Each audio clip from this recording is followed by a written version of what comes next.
இல்லாடி ரொம்ப டயர்டா இருக்குடா. எனக்கும் அப்படி நல்லா இருக்கு. கூடவே போரும் அடிக்குதுடா. அதுக்கு இப்ப என்னடா பண்ணலாம்? ஐடியா. உனக்கு ஏதாவது கதை தெரியுமாடா? எங்க பாட்டி எனக்கு நிறைய கதை சொல்லிக்கிறாங்கடா. நான் வந்து ஒரு கதை சொல்றேன்டா. அந்த கதை இன்ட்ரெஸ்டிங்கா இருக்குமா? இன்ட்ரெஸ்டிங்காகவும் இருக்கும், யூஸ்ஃபுல்லாகவும் இருக்கும்டா. எங்க ஆரம்பி பாப்போம். ஒரு ஊர்ல எப்படா ஒரு கதைனாலே ஒரு ஊர்ல ஆரம்பிச்சிடுறீங்க? இப்போ நான் வந்து ஒரு ஊர்ல சொன்னது முக்கியமா, உனக்கு கதை முக்கியம்? எனக்கு கதை தான்டா முக்கியம்.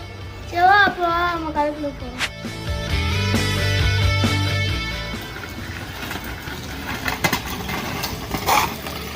நோ என்ட்ரியா? நமக்கே நோ என்ட்ரியா?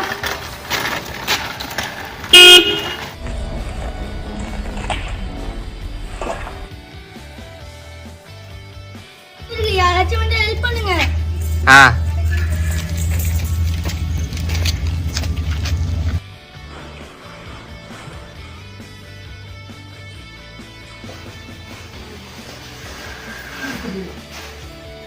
நீதான் என் பையனை காப்பாத்தினியா? ஆமா சார், நானும் உங்க பையனை காப்பாற்றினேன். சரி, என் பையனை காப்பாத்திருக்க.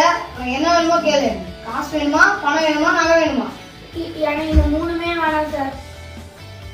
சார் எனக்கு செஸ் போர்ட் ஆகும் சார். செஸ் போர்டா? அது எதுக்கு இப்ப? சார் நீங்க கொடுங்க சார். எக்ஸ்கியூஸ் மீ, ஒரு செஸ் போர்ட் கொடுங்க. இந்த ஃபர்ஸ்ட் ஸ்கொயர்ல ஒரு காயின் வைங்க. இதை டபுள் பண்ணீங்க வைங்க. இதையும் டபுள் பண்ணீங்க வைங்க. அதுக்கப்புறம் கண்டினியூஸா போயினே இருந்தா ஒரு செஸ் போர்டு எண்ணிங்க ஒரு அமௌண்ட் வரும். அந்த அமௌண்ட் மட்டும் எனக்கு கொடுத்தா போதும் சார். அவ்வளவுதானா? அசிஸ்டன்ட், இந்த பையன் சொல்ற அமௌண்ட் மட்டும் கொஞ்சம் கால்குலேட் பண்ணி சொல்லுங்க. சார் அது நானே உங்கள்கிட்ட சொல்றேன். சார் கொஞ்சம் அங்க பாருங்க.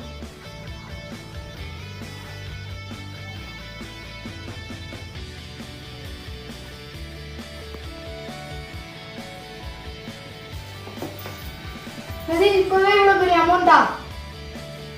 இவ்வளவு பெரிய அமௌண்டா? பணம் கொடுத்தா போதும்னு நினைச்சிட்டேன். ஆனா இப்பதான் எனக்கு பணத்தோட மதிப்பு தெரியுது, உதவியோட மதிப்பு புரியுது.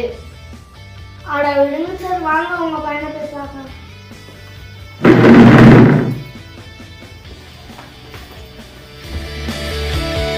அடிப்பட்டு கிடக்கும் வந்து நீங்க தான் வந்து எனக்கு ஃபர்ஸ்ட் ஹெல்ப் பண்ணீங்க. ரொம்ப நன்றி. ஹெல்ப் பண்ணிட்டு நம்மளோட கடமை, அதான் நான் இப்போ உங்களுக்கு பண்ணேன்.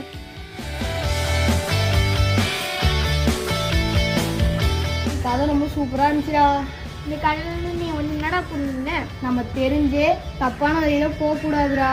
அது ரோடா இருந்தாலும் சரி, வாழ்க்கையா இருந்தாலும் சரி. ரொம்ப கரெக்டா சொன்னடா. அந்த மாதிரி இந்த கதையில வர பையனோட அப்பா மாதிரி ரொம்ப திமிராவும் ஆணவமாவும் மத்தவங்கள குறைச்சி எடை போட்டு பேசக்கூடாதுடா. சூப்பர் தான், இந்த கதையை நீ எல்லாம் புரிஞ்சுட்டடா. கதையில நீ வந்து இன்னொரு விஷயத்தை நோட் பண்ணியடா. அது என்னடா? இந்த மாதிரி ரோட்ல யாராச்சும் அடிபட்டு கிடந்தாங்கன்னா நம்ம போய் அவங்களுக்கு ஹெல்ப் பண்ணோம்டா. ஆமாண்டா, இப்படி பண்றது நமக்கு பெருமை இல்லடா, இது நம்ம கடமை. ரொம்ப சூப்பரா இருந்துச்சுடா. அதனால டைம் போனதே தெரியலடா. உன் பாட்டி ரொம்ப இன்ட்ரெஸ்டிங்காகவும் யூஸ்ஃபுல்லாகவும் கதை சொல்லியிருக்காங்கடா. தேங்க்யூடா. செய்யாமல் செய்த உதவிக்கு வையகமும் வானகமும் ஆற்றல் அளித்து